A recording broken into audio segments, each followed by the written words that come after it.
Hi guys! Welcome back again to my YouTube channel. So by the way guys, my name is Jap, your tarot card reader. Kumusta po kayong lahat? Okay, so yun guys, medyo hapon lang tayo gumawa ng video ngayon kasi galing kami sa biyahe. Okay, so by the way, tingnan natin kanino bang love reading. Itong masasagap natin ngayon. Gamit tayo nitong isang tarot muna natin. Okay. Dumating tayo sa overall energy. Overall energy. So, by the way, guys, pwede nyo rin akong i-subscribe sa kabilang channel since nag-upload ako doon ng mga zodiac sign. Okay.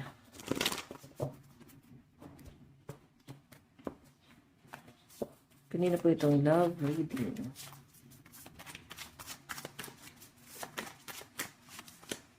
Meron tayong Six of Pentacles. Nakikita ko yung pagiging confident mo dito. Walang naniwala sa inyo. Feeling ko ang nakalaban mo dito parang mga biyanan. Basta malapit sa inyo. Kilala nyo lang, no? And parang ang nakikita ko kasing energy dito, ang dating sa kanila, parang wala kang parang hindi ka karapat-dapat, no? Parang may against dito sa relasyon yung dalawa. Pwedeng mga kabarkada or pamilya. Hinahadlangan to eh. Hindi pong parang tinotolerate nila sa mga maling ginagawa itong partner mo. Parang sinasabihan, sige gawin mo lang yan, okay lang yan, as long as masaya ka, kahit nakakasama, no? And ngayon sa nakikita ko, ayan, no? Iba yung naging lumevel up ka talaga. Nandun sa point na lumalapit sila sa inyo and humihingi ng tawad. Pero ang nakikita ko naman mukhang nagpatawad ka, hindi ka nagtanim ng sama ng loob. So, yung ex mo, I think, wala, tinakbuhan ka na nito. Wala na. And parang may comeback pa na gustong gawin nitong taong to, no? Gusto niya, guys, ng comeback. Pero yung nakikita ko kasi sa inyo, ito yung overall energy mo, parang magpapatawad, magbibigay, pero hindi na para balikan pa yung mga taong nanakit, nakasakit. Okay? So, check pa natin.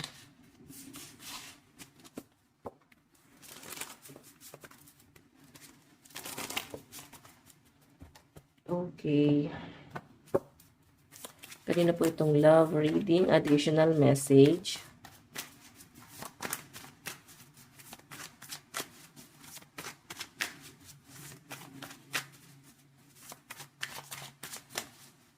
Meron tayong, ayan, tabi pala nito.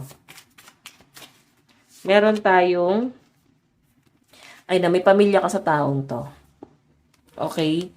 Nakikita mo na okay naman tong taong to, responsible naman, maalaga naman, maasikaso naman. Nakikita mo siya na someone na okay naman nung una, pero kasi ang daming bad influence sa paligid nitong taong to. Ang daming naninira doon sa paligid, no? Ang daming gustong malira sa inyo. Ayan. Kasi siguro ayaw nila sa inyo. So, parang ang nakikita ko kasi rito, ang dami nilang pinifeed doon sa utak nitong taong to. Ginugulo nila yung utak nitong taong to na hindi ka na para dyan. Dapat alisan mo na yan. Hindi na yan makakabuti para sa'yo. Mag-move on ka na. Mag-recover ka. Ganon. So, etong taong to guys, naguluhan kasi siya eh. Okay? Ayan o. Parang dating ka sa kanila guys, toxic ka, parang overthinker, parang nung dumating, bago ka dumating, masaya naman sila, tapos nung dumating ka, parang ikaw yung, ang dating is, kumontrol doon sa person mo. Ganon yung dating sa kanila, kaya, ang dami nakikialam dito. So, again guys, ito ha, bibigyan ko kayo ng advice. Actually, sa relationship, hindi porke karelasyon nyo na yan is kailangan nyo nang i-under yan. Kailangan nyo nang kontrolin yung taong yan. Dapat ano lang kayo, chill lang kayo sa buhay. Isipin nyo na lang guys, napakaiksi ng buhay. Okay? So, nung nakilala mo yung person mo kung gano'n talagang gawain niya, kausapin mo kung sa tingin mo may mali siyang ginagawa. Okay? Yung tipong wala na siyang nagagawang mabuti para sa pamilya nyo, doon mo siya kausapin. Okay? Kumbaga, kung nakikita mo talaga na hindi na siya nagbabago, dapat mag-isip ka pa lang eh. Kaya totoo yung sinasabi nila makipag-live-in muna bago magpakasal eh. Kasi kikilalanin mo pa yung taong, hindi mo naman yan makikilala pag jowa mo pa lang yan. Makikilala mo na yan pagka live-in mo na yan. So, okay. So, again, hindi dapat laging kinokontrol, and kung hindi pa kayo sure dyan sa taong yan, sabihin natin mahal nyo yung taong yan, kilalanin nyo muna mabuti kung may chance bang magbago or hindi. Kasi kayo lang ang may hirapan dyan. And again, sa sinasabi ko nga dito, isa pa, ito ha, kung gusto naman ng person mo mag-happy-happy, hayaan nyo lang siya. Lalo na kung provider tong taong to. Hayaan nyo siyang mag-enjoy.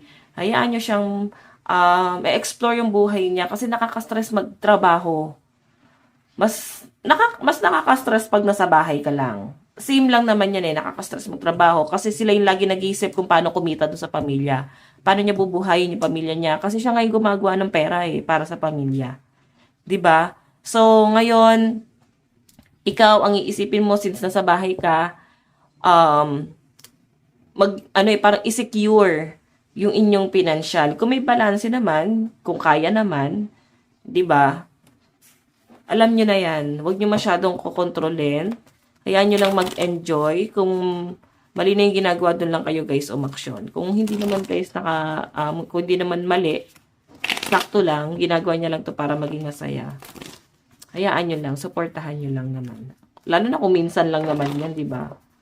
Okay? Minsan lang naman siguro yung pag-iinom, minsan lang niya kasama yung mga friends niya. Siyempre, hindi naman sa lahat ng oras, ikaw lang yung dapat kasama. Oo. So, tatak natin sa isip natin guys na hindi lang tayo ang pwede mag-decide para sa buhay nila na tayo lang ang gusto nilang kasama. Tignan pa natin. Meron tayong marami siyang plano eh. The Emperor to eh. Friendly to si Emperor. So, friendly itong person mo. Di mo na mayaalis sa kanya eh. Pero siguro kaya naman niya magbago kasi leader din si Emperor eh. Aries energy to eh. Natural leader, and sobrang friendly, explorer, adventurer.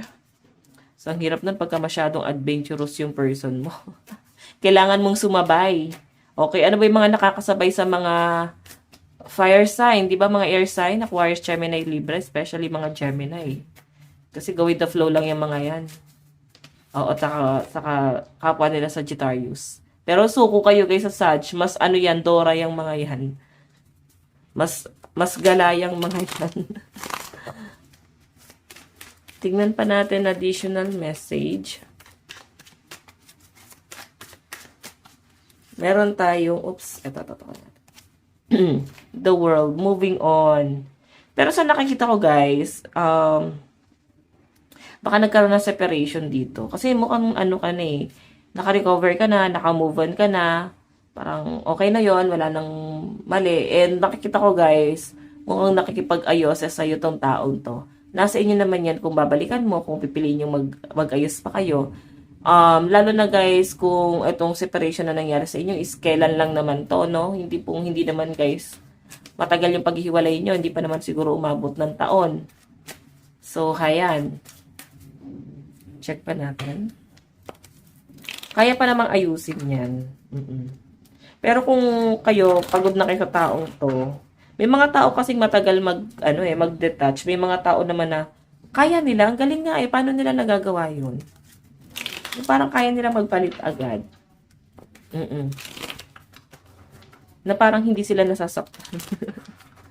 Again, additional message.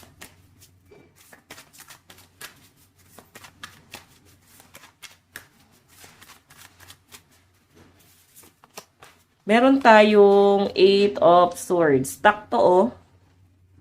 Actually, kahit pa paano naapektuhan ka pa rin dito. Kahit sabihin na natin na tinatry mo mag-move on. Actually, yung nangyayari nga dito parang trying hard.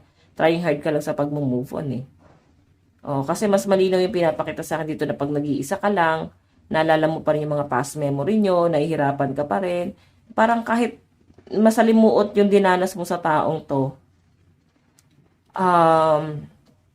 tinatry mo na i-overcome.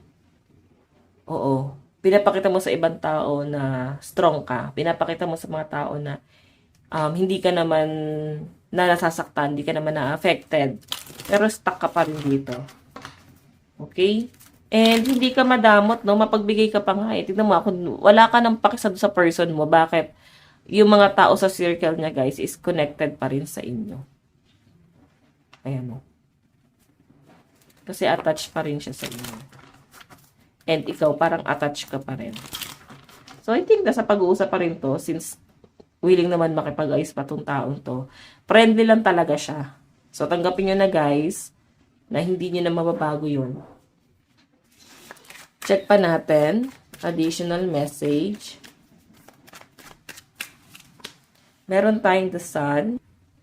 So, nagiging fair ka naman dito sa sitwasyon na to. Ayun, no? Diba? Kahit na, sabi natin parang aso't pusa kayo. Balance eh. Kasi, etong taong to parang opposite kayo eh. Oh, opposite kayo nito. Sabi natin na parang may ka makipag-away, makipagtalo. Siya yung parang mananahimik, no? Kaya nga balance daw tong connection nyo eh. Kailangan mo ng mahabang pasensya kasi mukhang ikaw to mas magpapasensya sa kanya. Tsaka may celebration, guys. Maayos yung nakikita kong connection na meron talaga kayo dito. Check po natin.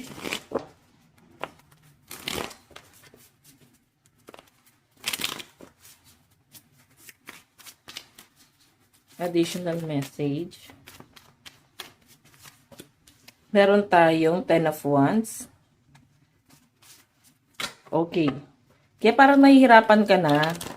Kasi ang dating sa akin dito, si person mo gusto niya emperor siya dun sa relasyon. Pero parang hindi naman, wala naman siyang ginagawang action para maging emperor siya. Okay, yun lang yung gusto niya tingnan mo sa kanya. Tingin mo sa kanya, parang mataas siya. Pero parang, in reality, ikaw naman yung bumubuhat eh. Ikaw yung bumubuhat sa connection nyo, sa relasyon nyo, sa binuo nyong pamilya. Okay, kasi parang ikaw tong bigat na bigat ko. Tingnan pa natin.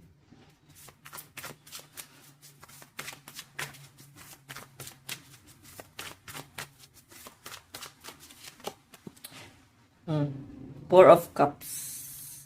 Saka nag-worry ka pa nga lagi sa kanya. Ikaw pa yung nakukonsensya, ikaw pa yung naaawa sa kanya pag nakikita mo siyang parang may mga dinadaing, parang may mga problemang hindi niya kayang sabihin sa inyo, parang ganyan. So, ang dating sa akin dito, guys, parang tinitignan pa rin kasi ng person mo kung ano siya dati, ano yung mga nakasanayan niya dati. Parang ang dating ata sa kanya, ikaw yung naging hadlang. Or baka yung dating sa'yo. Kasi yung person mo, guys, feeling ko, iniisip niya rito, yung stability niyong dalawa eh. Lalo na kung siya yung nagpo-provide, no? Parang siya yung nahihirapan. Pero kung ikaw naman yung provider dito, ikaw naman yung provider, ito si Ten of Wands. Feeling ko itong connection nyo na to, pwede siyang bumaligtad eh. Pwede siyang magbago. Na parang, pwede ka mawalan ng pake at siya naman yung maka-feel ng ganito sa inyo. Kasi ikaw naawa ka sa kanya. Gusto mong ibigay yung mga pangangailangan niya, kahit paano hindi siya maka-feel na parang nadadown siya doon sa connection nyo. Pero hindi mo alam kung paano. Check pa natin.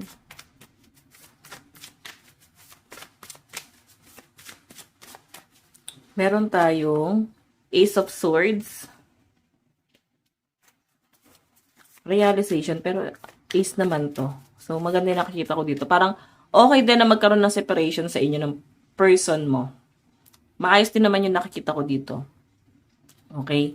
Na parang, etong hiwalayan na to, yung magpaparealize sa inyong dalawa na kailangan nyo pala talaga yung isa't isa. Kasi yung etong swords, guys, is more on realization. And Nine of Swords. Pero, naiisip mo pa rin kasi dito kung ano yung hirap na pinagdaanan mo sa taong to eh. So, isipin mo na lang din kung ano yung hirap na pinagdaanan ng partner mo. Kasi, sabi nga niya kanina, balance naman kayo. Pwedeng parehas naman kayong nahirapan. Parehas naman kayo nasaktan. Kung sa tingin mo nag-suffer ka doon sa relasyon, I think ganun din naman yung na-feel niya. Okay, pero siguro hindi niya naman niya siguro blame sa inyo. Pero ikaw pwedeng sinisisi mo siya, hindi mo ginusto yung buhay na meron ka that time, pero ganun yung ginawa niya sa inyo. Okay? Check pa natin guys ha, kasi may communication ako nakakita dito and mukhang masakit yung pwedeng maging kahantungan ng pwedeng pag-uusap yung dalawa. Kumbaga parang ano parang may pag-uusap kayo na masyadong masinsinan. And I think may labas nyo rin kung ano yung hinanakit nyo sa isa't isa. Hindi siya guys madaling hindi siya madaling i-release, no? Hindi madaling ialis sa inyo yung sakit at ganoon din naman sa partner mo. Okay? Hindi na mawawala yun, trust issue na yun, di ba? Ang kaya nyo na lang gawin dito, kung paano nyo guys itatama yung mga susunod pa, gandahan nyo na lang yung mga bagong memories na bubuin nyo sa sarili nyo para mabura na yung mga pangit na memories. Okay?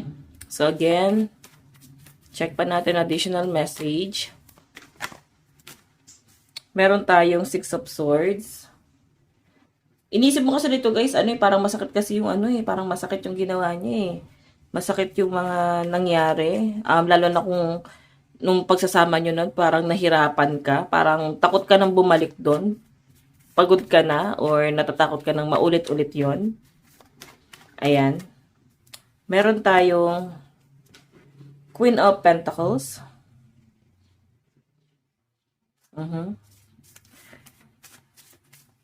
So, siguro, malayo ka na sa dati, no? Yung dati, nakikita ko sa inyo, mukhang grabe yung kahirapan. Kaya parang, ang hirap i-workout ng relationship.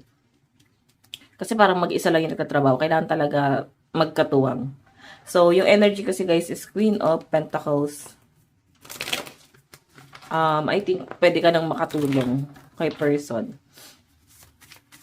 Check pa natin. Additional message. Meron tayong,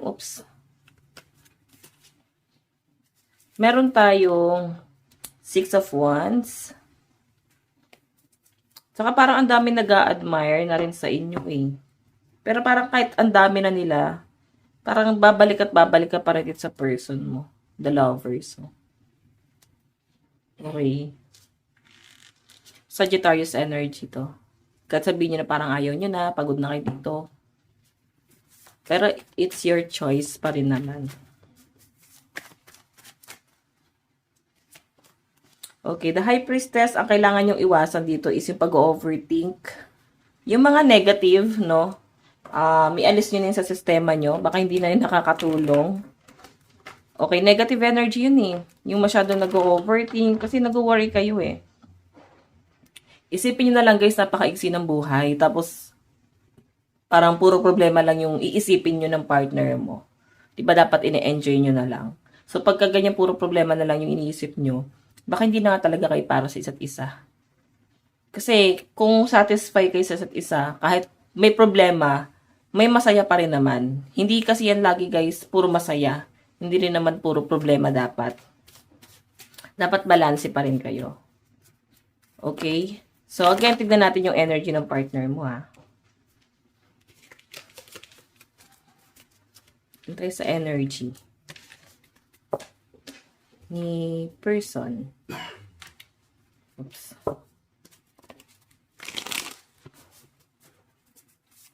Energy ni person.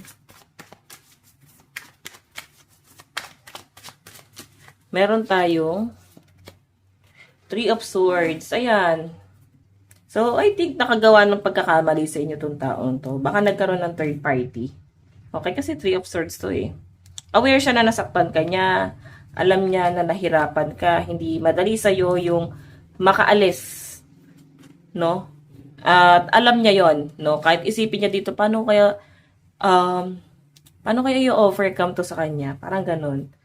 Paano niya ibabalik ulit yung tiwala mo? Yun yung iniisip nitong partner mo.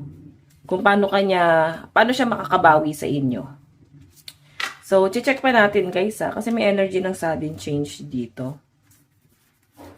Okay, check pa natin.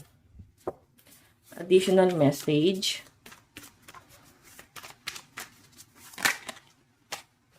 Meron tayong Knight of Pentacles. Ayan, mabagal Pero mararamdaman mo na may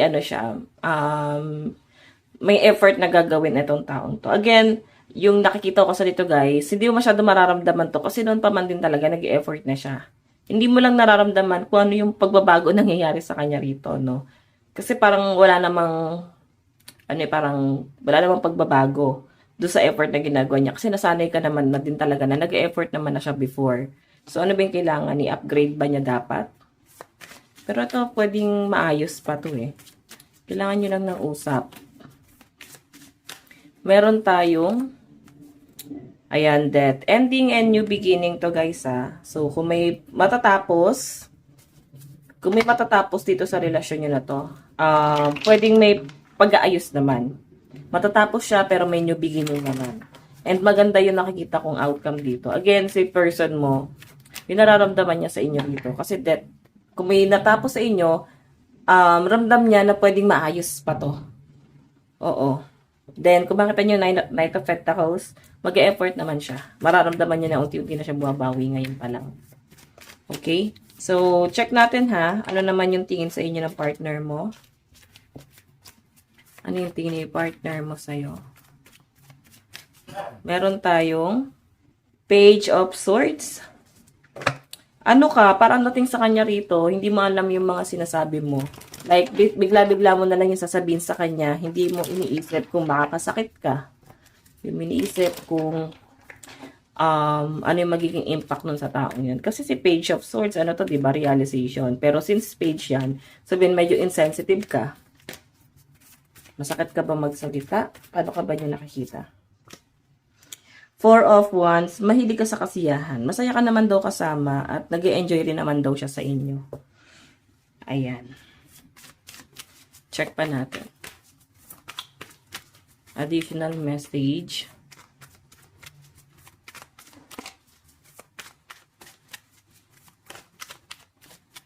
Meron tayong Knight of Cups, 'di ba?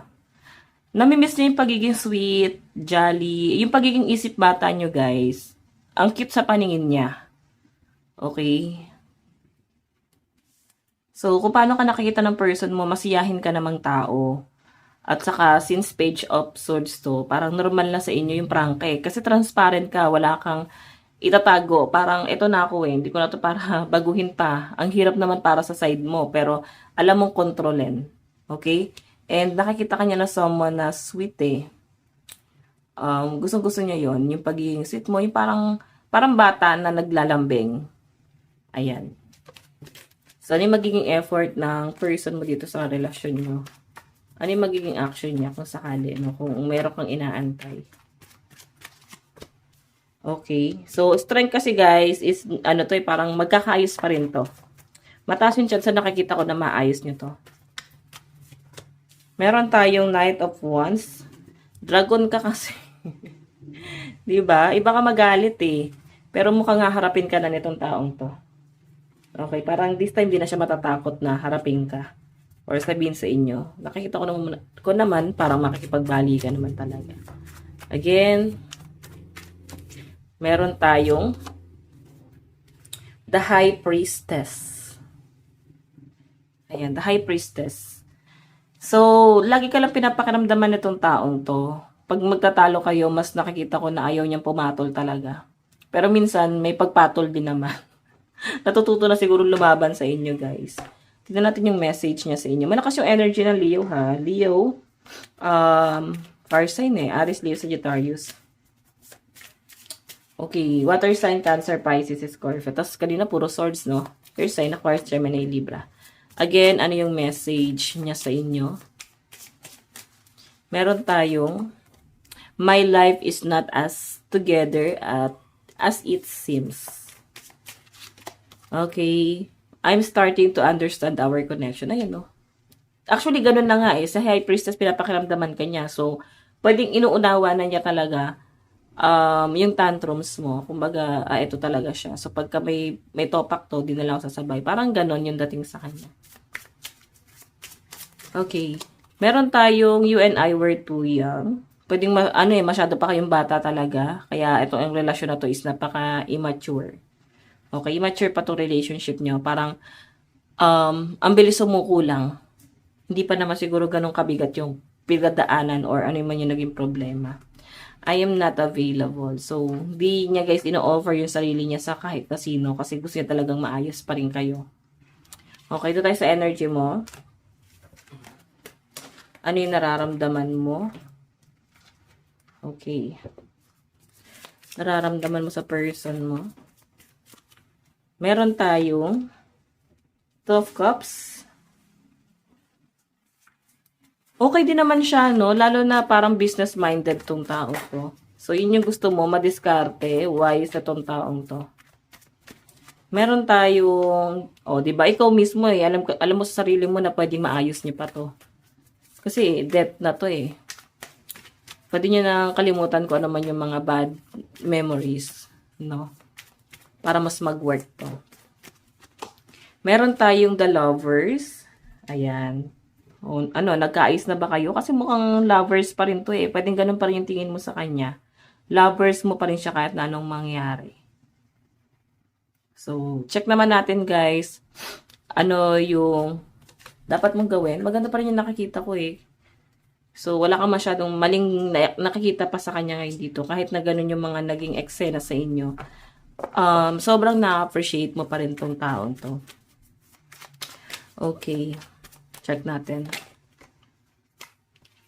Ayan. The Chariot. Nag-hesitate ka rito. Di mo alam kung makikinig ka sa sinasabi ng ibang tao na parang, ay, niloko ka niyan, sinaktan ka niyan, wag na dyan. Okay? Or, babalik ka pa rin dito. Natatakot ka kasi. Syempre, na-experience mo na. Pero, pwedeng siya pa rin yung pagkakamali na pwedeng tumama pa rin sa inyo. Check natin. Kung sa tingin nyo guys, pagkakamali na to, no? Meron tayong 5 of Wands. Daming chismis sa paligid mo ha. Daming naninira talaga dito. Mararamdaman mo yan. Parang daming naninira dun sa relasyon nyo. Kasi 5 of Wands, ano to eh, parang basta problema to, conflict, ang daming gulo na nangyayari. Meron tayong 7 of Cups. So, sobra kang naguguluhan. Kasi sari-saring opinion yung pinakikinggan mo eh. Pakinggan mo yung sarili mo. Kasi, opinion lang naman ang kaya nilang ibigay, pero yung experience, ikaw mismo nakakaranas nun. Pakinggan mo pa rin yung sarili mo. Kung naguguluhan ka, sarili mo pa rin yung pakinggan mo. So, malakas ang water sign, Cancer, Pisces, Scorpio, Aries, Leo, Sagittarius. Sa side mo, Earth sign, Capricorn, Taurus, and Virgo energy. So, tignan natin na in the near future saan na kayo papunta. In the near future. Oops. Minahalo. In the near future.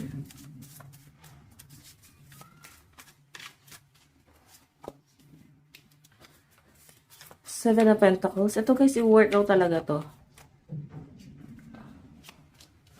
Tapos, the Emperor. Okay. Ten of Swords. Kasi Emperor siya eh. Friendly talaga siya. And siguro, ang gusto mo dito is, okay na sa akin. Pero dapat, meron siyang baguhin. Or ialis na sa sarili niya kung ano man yung mga ayaw mo sa kanya na ginagawa niya.